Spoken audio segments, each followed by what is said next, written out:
The sound of shattering glass cut through the music like a blade, and for a moment the entire ballroom went silent. I turned just in time to see my son stumble backward into a table of champagne flutes, his hand pressed against his cheek, his eyes wide with a kind of shock.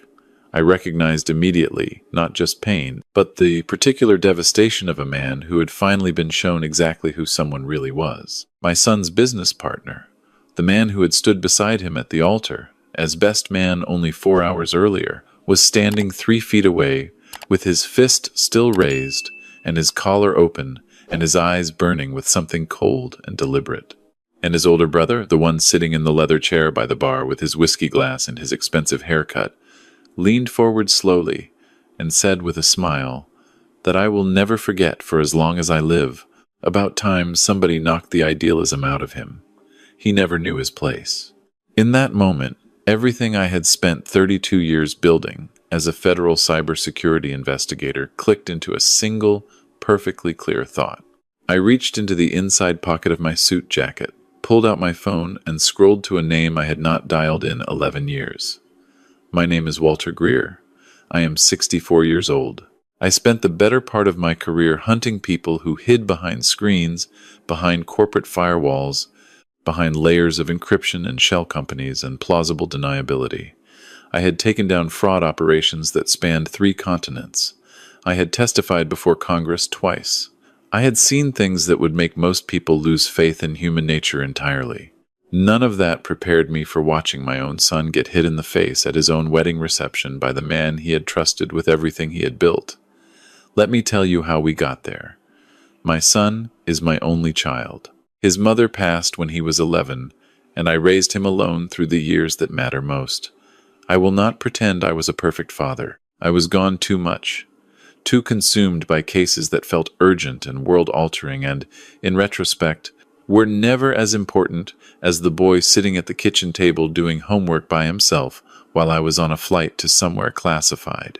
But he turned out remarkable anyway, which I attribute entirely to him and almost nothing to me. He started his software company 6 years ago out of a 2-bedroom apartment with $30,000 of savings and an idea that most people told him was either 10 years ahead of its time or completely impractical. It was neither. Within 3 years, he had 40 employees, 2 major contracts with healthcare networks, and a valuation that made his original investors look very smart. He was 31 years old, and he had built something real, something that mattered, something that helped hospitals track patient data securely in a way that had never been done before.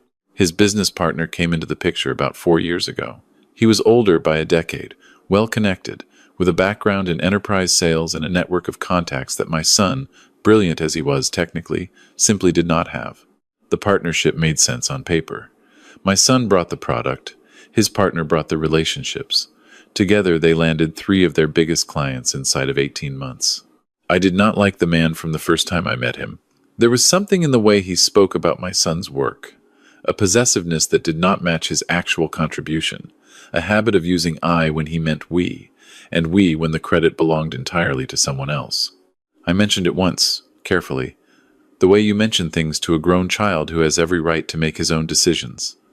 My son laughed and told me I was being protective and that his partner was just old school, that salespeople talked that way, that it was nothing. My son's fiancée agreed with me, which made 2 of us and did not change anything. The wedding was held at a venue outside of Nashville, Tennessee, on a Saturday in October when the leaves had turned and the light came through the windows at an angle that made everything look like a photograph. 300 guests, dinner, dancing, the whole production. My son looked happier than I had ever seen him, and I spent most of the evening sitting with that happiness, the way you sit with something you know is fragile and want to protect. I noticed things over the course of the evening. My son's partner drank more than he should have. He gave a toast during dinner that spent approximately 40% of its time talking about his own role in the company's success, and approximately 15 seconds actually congratulating my son and his new wife. He interrupted my son twice during conversations with investors who had flown in for the occasion. Small things. The kind of things you file away and do not yet know what to do with. The incident happened just after 10 o'clock. The formal portion of the evening was winding down, the band was playing something quieter, and I had stepped away from the dance floor to get some water. I was near the edge of the room when I heard voices rising near the terrace doors, my son's voice and his partner's voice, and the particular register that two people use when they are trying to argue without being heard. I moved closer without making it obvious that I was moving closer. 32 years of field work. I caught fragments. My son was saying something about the quarterly numbers, about a discrepancy he had found, about needing to talk to the CFO on Monday. His partner's voice dropped lower. I could not hear the words, but I could hear the tone, and the tone was not the tone of a man having a business disagreement. It was the tone of a man issuing a warning. Then my son said, clearly enough that I heard it, "I'm not going to let this go. There's something wrong, and I need to understand what it is." That was when his partner hit him. Not a shove, not a grab. A closed fist punch to the face that sent my son into that table of champagne flutes and filled the room with the sound of breaking glass, and my son's new wife crying out, and 300 people going instantly and completely silent. His older brother, the one in the leather chair, made that remark about idealism and knowing his place. He said it quietly, but not quietly enough. I did not hesitate. I pulled out my phone and called the name I had not called in 11 years. Victor Huang, former NSA analyst, currently running a private digital forensics firm out of Washington, D.C., the best person I had ever worked with, and someone who owed me a favor of sufficient magnitude that he had once told me it was essentially unlimited. He answered on the second ring. "Walter, it's been a while. I need you tonight," I said. "I mean right now, Victor. I need you working tonight." A pause. "Talk to me. My son's business partner just assaulted him at his own wedding reception. I have 32 years telling me this is the surface of something much larger. I need you to start pulling threads." "What's the company?" I gave him the name. I gave him both partners' names. I gave him the older brother's name for good measure. "Give me 2 hours," Victor said. "Keep your son from doing anything that could compromise a case."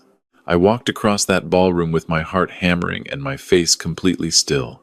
I had learned a long time ago that the most dangerous thing you can do in a crisis is show the people causing it exactly how angry you are. My son's new wife had her arms around him. My son was upright, his cheek already beginning to swell, his eyes moving around the room with the look of a man processing too many things simultaneously. His partner was standing with his arms at his sides and his lawyer face on. Yes, I thought immediately, that is exactly what that expression is. I have seen it 1,000 times. That is not regret. That is calculation. The older brother had not moved from his chair. I went to my son first. I put my hand on his shoulder and leaned close and said quietly, "Don't say anything else to him tonight. Not one word." "Are you hurt badly?" "I'm fine. Dad, I know what he did. I saw it. 300 people saw it. That's handled." "What did you find in those numbers?" My son looked at me, and I watched him make the shift the way he used to make it as a kid when a situation suddenly became something I needed to know about. I found a pattern of vendor payments that don't match any contracts I've ever signed. Going back 18 months, maybe further. Amounts between 40 and 200,000 to 5 different companies I've never heard of. "Do you have copies?" "Encrypted backup on my personal server. He doesn't have access to that one." "Good." That was the most important thing he had said in the last 5 minutes. I straightened up, walked over to my son's partner, and stood close enough that we were speaking privately, but not so close that it would escalate. He met my eyes with the expression of a man who was used to being the most powerful person in any room he entered. "You just assaulted my son at his wedding," I said. My voice was level. "That is a criminal matter, and it will be treated as one. I am asking you and your brother to remain on the premises until the police arrive, because anything else is going to make this significantly worse for you." He smiled at me. It was the smile of a man who believed, genuinely and completely, that his money and his connections made consequences optional. "Mr. Greer," he said, "I've had too much to drink and I made a mistake and I'll apologize to your son in the morning. This is a family matter. Not everything needs to become a federal case." "Interesting choice of words," I said, and walked away. I spent the next 30 minutes doing what I had done for 32 years. Observing, documenting, making quiet calls. I spoke to 3 witnesses who had clear sightlines to the altercation and got their contact information. I spoke to the venue's head of security, who confirmed that the cameras on the terrace had been running and offered to pull the footage. I called a former colleague at the Nashville field office and told him what had happened, and asked him to send a patrol car, not as a favor but as a professional courtesy, because what I had witnessed was a criminal assault, and it needed to be on record. The police arrived within 20 minutes. They took statements. They photographed my son's cheek, which had developed a bruise of impressive and unambiguous clarity. They spoke to the partner, who was quiet and careful, and made no further comments about family matters. They spoke to the older brother, who said almost nothing and whose quietness I found more interesting than his earlier remark. The partner was not arrested that night. The assault charge was filed, but he was allowed to leave. His older brother left with him, and as they walked out through the venue's main entrance, the older brother glanced back at me once with an expression that I could not quite read and did not yet need to. My son and his new wife stayed at the venue that night, at my insistence. I told them to sleep, that everything else could wait until morning, that he had done nothing wrong, and that the only thing required of him right now was to let the people with the right tools do what they did. I sat in a chair in the lobby with a cup of coffee and my phone and waited for Victor Huang to call me back. He called at 2:17 in the morning. "Walter," he said, "I need you to sit down for this." "I'm already sitting. Your son's partner has been running a systematic embezzlement scheme against the company for at least 2 years, possibly closer to 3.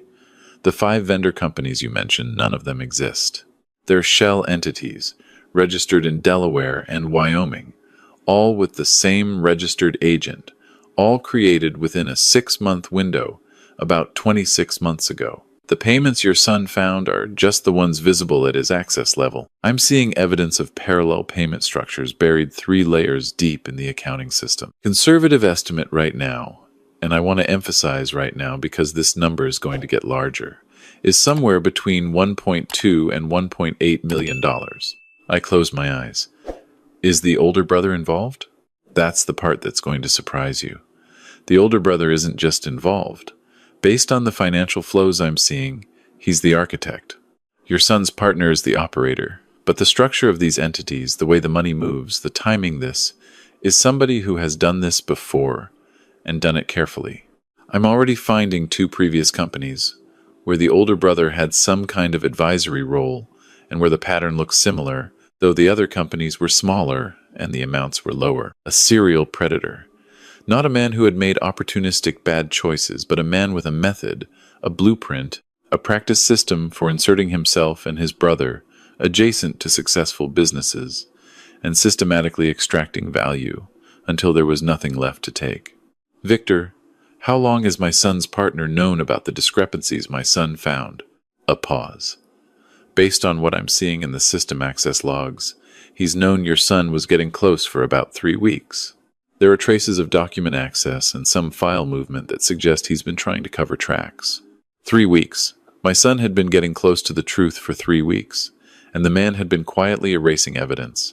And tonight, at the wedding, when my son had said plainly that he was not going to let it go, the partner had panicked and done the one thing that people with good plans sometimes do when the plan starts to fall apart. Something stupid and violent and irreversible. The punch had been fear wearing the mask of aggression. I thought about something else. Victor, the major healthcare contracts. Is the fraud isolated to the vendor payments, or is there any indication that the clinical data side has been compromised? Another pause, longer this time. I was hoping you weren't going to ask that. That's not an answer. I'm seeing anomalies in 3 of the client-facing data environments that I can't explain yet. They might be nothing. They might be my son's partner cutting corners on the technical side to redirect budget. Or they might be something else. I need more time, and I need someone with your son's system credentials to authorize a deeper look. Patient data. If they had been cutting corners on the security infrastructure that protected hospital patient records to redirect money into their pockets, the exposure was not just financial and criminal, it was regulatory. It was potentially catastrophic for the company's clients, for hundreds of thousands of patients whose data was supposed to be protected, and for every contract my son had worked years to earn. I sat in that lobby chair until the sky outside the window began to lighten, turning over everything Victor had told me. And when I heard my son's footsteps on the stairs at 6 in the morning, unable to sleep, I was ready. I told him everything. All of it, including the part about the patient data, because he deserved to know, and because he needed to make informed decisions about what came next. I watched him go through the stages that people go through when a betrayal of this scale lands on them. Disbelief, and then a kind of nauseated confirmation, and then, finally, in my son's case, a stillness that I recognized. He had inherited it from me. It was the stillness of a person deciding to fight. "How long?" he asked. "Victor says 2 years minimum, likely 3. The older brother is the one who designed the system. Your partner executed it." My son was quiet for a moment. He was my best man. He gave a speech. He was standing next to me when I said my vows. There is nothing I can say to that, I thought. There is no version of that sentence that becomes less terrible. "What do we do?" he asked. "We do this correctly," I said. "We don't touch the financial systems. We don't confront either of them, and we don't tip them off that we know the scope of what we know. Victor needs 24 to 48 hours to build a documentation package that will be bulletproof. Then we take it to the FBI's Financial Crimes Division, not because I want this to be slow, but because if we do it right, there is no way either of them walks out of this." My son nodded once. "What about the patient data? That's the part we move on immediately. If there's a breach, your clients need to be informed and your infrastructure needs to be secured. I have people who can assess that today without alerting anyone inside the company. Can you authorize them?" "Yes." "Then make the call." The next 48 hours were the longest of my professional life, and I have had some very long 48 hours. Victor and his team worked around the clock. I reached out to a former colleague now at the FBI's Nashville resident agency and gave her enough to understand why this needed dedicated attention without giving her so much that anything leaked back to either of the brothers. My son's new wife, who had every right to be furious at having her honeymoon consumed by a corporate fraud investigation, turned out to be extraordinary. She kept herself informed, she asked precise questions, and she did not get in the way. I decided immediately that my son had chosen well. The cybersecurity assessment came back in 31 hours. The news was not as bad as it could have been, and worse than I had hoped. The security infrastructure itself had not been compromised in a way that exposed patient data directly, but significant budget had been redirected away from scheduled security updates, leaving 3 client environments running on systems that were between 14 and 22 months out of date. They had not been breached, but they had been left vulnerable, and in the cybersecurity world, the difference between vulnerable and breached is sometimes a matter of weeks. The clients were notified immediately, professionally, and with a remediation plan already in hand. 2 of the 3 responded with exactly the gravity the situation deserved. The 3rd threatened to terminate their contract, and I spent 4 hours on a conference call with their general counsel, explaining in terms that did not require a technical background exactly what had happened, who was responsible, and what steps were already being taken. They did not terminate the contract. On the 3rd day after the wedding, Victor delivered his documentation package. It was 112 pages of financial forensics, transaction records, shell company registrations, beneficial ownership traces, and a timeline that was so clean and so damning that my former colleague at the FBI called me back within 4 hours of receiving it and said, "Walter, where have you been for the last 11 years, and can we please have you back?" The warrant applications were approved in 48 hours. The older brother and my son's partner were arrested on a Tuesday morning simultaneously at their respective homes, before either of them had time to communicate with the other.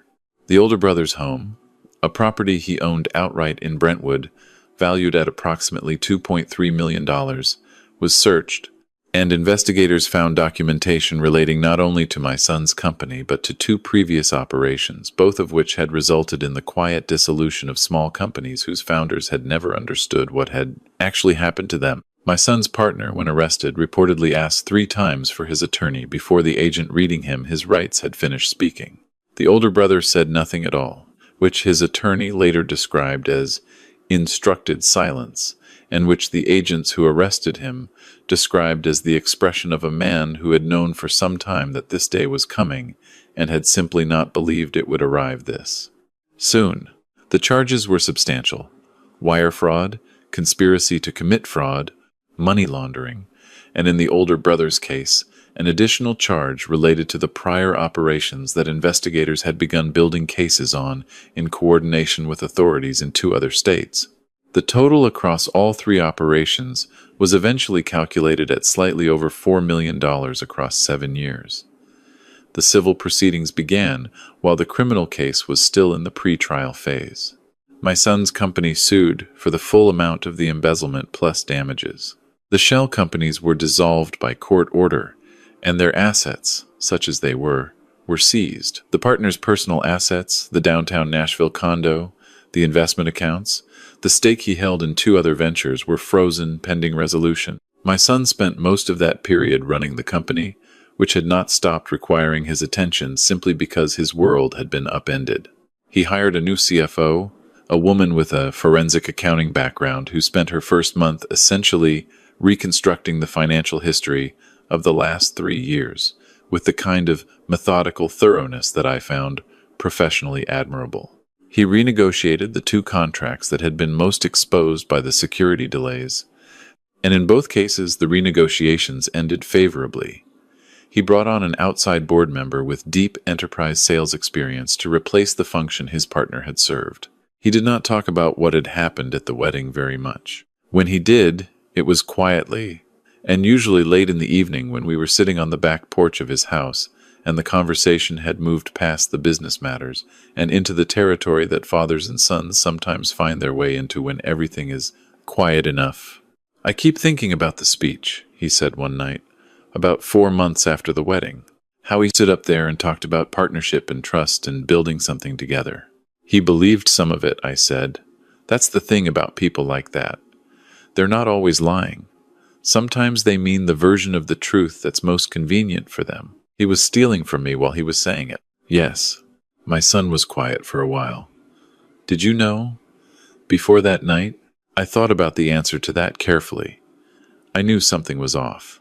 I'd known for 3 years, but I didn't know what. I want to be honest with you about that. I had instinct, and I had nothing else. If you'd asked me to prove it 2 years ago, I couldn't have. But you believed it." "I believed it." He nodded slowly. "I should have listened." "You were building something," I said. "You needed a partner, and he was there, and he performed for a long time. You didn't do anything wrong. You trusted someone who had worked hard to earn that trust specifically so he could exploit it. That's a generous way to look at it. It's the accurate way to look at it." We sat in silence for a while. The trial was 4 months away. The outcome, according to the federal prosecutors working the case, was not seriously in doubt. The documentation was too thorough, the pattern too well established, the testimony from the founders of the 2 prior companies too consistent. My son's partner had entered plea discussions. The older brother, who faced the more serious charges, had not. "I got a call yesterday," my son said, "from one of the other founders. The first company. He'd been running a landscaping software startup and lost everything when the company collapsed, and he never understood why. He's been blaming himself for 6 years, thinking he'd made some mistake, mismanaged something, just wasn't good enough." "What did you tell him?" I told him the truth. I told him it wasn't him. I told him it was a system that was designed to make him fail so that someone else could take what he'd built. I looked at my son. He was 32 years old now, a year past the wedding, with a company that had survived something that would have destroyed most businesses, and a steadiness in his face that had not been there before. Not hardness. Something more valuable than hardness. Clarity. "He cried," my son said, on the phone. "This guy I've never met just started crying. 6 years of thinking it was his fault." I thought about the older brother, sitting in his Brentwood house in his expensive suit, watching my son's partner land another promising young founder, thinking about his cut of whatever this one would yield. I thought about the calculation behind that smile at the wedding reception, the satisfaction of watching his system work again, the absolute confidence that nothing would ever catch up to him. "How is he now?" I asked. The other founder. "He's cooperating with the federal case. They've offered him restitution from the asset seizures, which won't cover everything but will cover something. My son paused. He said he'd been thinking about closing the business he started after, the one he built from scratch after the first one failed. He said he couldn't trust himself anymore, couldn't trust his own judgment. He said this changed that. I did not say anything for a moment. That matters, I said finally. That's not a small thing. No, my son agreed. It isn't. The trial began on a Monday in February. The older brother, having declined all plea discussions, sat at the defense table with the same careful stillness he had brought to the wedding reception, and I imagined, to every moment of consequence in his life. His attorney was skilled, and his defense was built around the argument that the financial structures had been legitimate, that the shell companies served real business purposes, that any payments were authorized and documented. It was not a weak argument. It was the argument you build when the evidence is overwhelming and you are trying to create enough complexity that at least one juror gets lost in it. The prosecution was better. My son testified for 3 hours. He was precise and calm and spoke in terms that were clear enough for a jury of 12 people with no technical background to understand exactly what had been taken from him and how. His new wife testified about conversations she had witnessed and documented. The CFO testified about the forensic reconstruction. Victor Huang testified about the digital evidence chain. The founder of the first company testified about his experience and then, quietly, about the 6 years he had spent believing the failure was his own. I testified about the night of the wedding. I described what I had seen and heard in the exact sequence in which I had seen and heard it, including the older brother's remark about idealism and knowing one's place. The defense attorney did not linger on that section of my testimony. There was not much he could do with it. The jury deliberated for a day and a half, guilty on all counts. My son's partner, who had entered a plea, was sentenced to 11 years.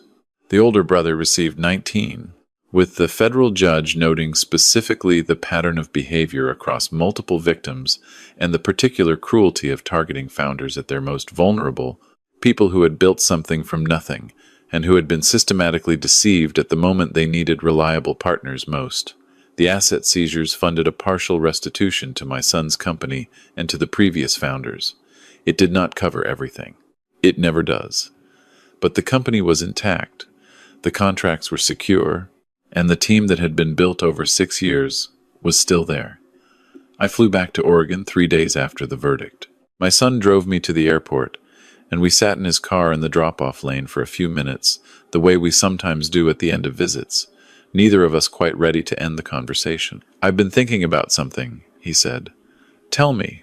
I spent a lot of time being angry, specifically at myself for not seeing it, for trusting him, for letting it go on as long as it did. That's a normal thing to feel. I know, but I've been trying to get to a place past that. Because if I spend all my energy being angry at myself for what I missed, I'm going to miss the next thing too. He looked out through the windshield. I think the real lesson isn't that I was wrong to trust. I think the lesson is that when people who love you tell you something is wrong, it's worth stopping to examine it. Not because they're always right, but because they're looking at something from the outside that you can't see from the inside. I thought about the 3 years I had carried the feeling that something was wrong, and had filed it away as the predictable overprotectiveness of a father who had never thought any person was quite good enough for his son. I thought about how much easier it would have been if I had pushed harder, spoken more clearly, trusted my own read of a man who was eventually proven to be exactly what my instincts had told me. He was from the first time we shook hands. "You're right," I said, "and I should have been louder. You made the call that mattered. I made it 4 years late." He shook his head. "You made it the night it needed to be made. That's what counts." He looked at me. "I've got something to tell you. My wife and I have been talking about what to do going forward with the company. One of the things we want to do is create a formal advisory board seat, a permanent one, for someone with experience in exactly the kind of situation we went through. Someone who can look at partnerships and structures and internal systems from the outside and ask the questions that founders are too close to see clearly." I looked at him. "Are you offering me a job?" He smiled. "I'm offering you the chance to be useful, which I've been told is the thing you care about most." It was not the most wrong thing anyone had ever said about me. The day I drove back to my house in Portland, I sat at my kitchen table for a while with a cup of coffee and thought about the arc of the whole thing. The wedding, the sound of breaking glass, the older brother's smile, The 48 hours in a lobby chair, while Victor Huang pulled a fraud ring apart from 1,100 miles away. My son on the witness stand, calm and precise, giving the jury exactly what they needed to understand the truth of what had been done to him. I thought about the other founder, the one who had spent 6 years believing the collapse of his company was his own fault, the one who had been ready to give up on the second company he had built from that failure. I did not know him well, but I knew that the evidence I had pushed Victor to find, and the willingness of the prosecution to build a broader case rather than a narrow one, had given that man his story back, had replaced the narrative of his own failure with the truth, which was that he had been targeted by someone with a practiced method and considerable skill in making victims feel responsible for what had been done to them. I thought about how many others there might be. How many small companies had quietly failed in the last decade, their founders walking away hollow and self-blaming, never knowing that they had been systematically dismantled.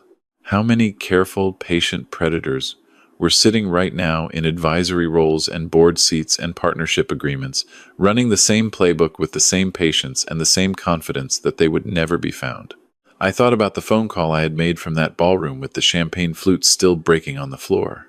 11 years of silence between me and Victor Huang, and I had picked up that phone without hesitation, not because I was brave, but because my son was standing 20 feet away holding his face, and there was nothing in the world I would not do to stand between him and whatever was coming next. That is the whole thing, really. That is the story stripped to its essential truth. You spend your whole career developing tools and instincts and relationships and expertise, and you spend it hoping that you will never need to deploy any of it in the direction of someone you love, because that means something has already gone terribly wrong. And then something goes terribly wrong, and you realize that all of it, every case worked, and every late night, and every skill painstakingly built across decades was practiced for this specific moment. My son called me 6 months later on a Thursday evening. His company had just closed a new contract, the largest in its history, with a hospital network spanning 4 states. He had just hired his 38th employee. His wife was expecting a child in the spring. He told me all of that, and then he said, "I have a new partnership offer on the table. Major distribution company wants to take us into markets we can't reach alone. The founder seems legitimate. References check out. Numbers make sense." I waited. "I want you to look at the structure," he said, "before I sign anything, before I shake any hands." "Send me what you have," I said. "Already did." "Check your email." I opened my laptop at the kitchen table and pulled up the documents he had sent.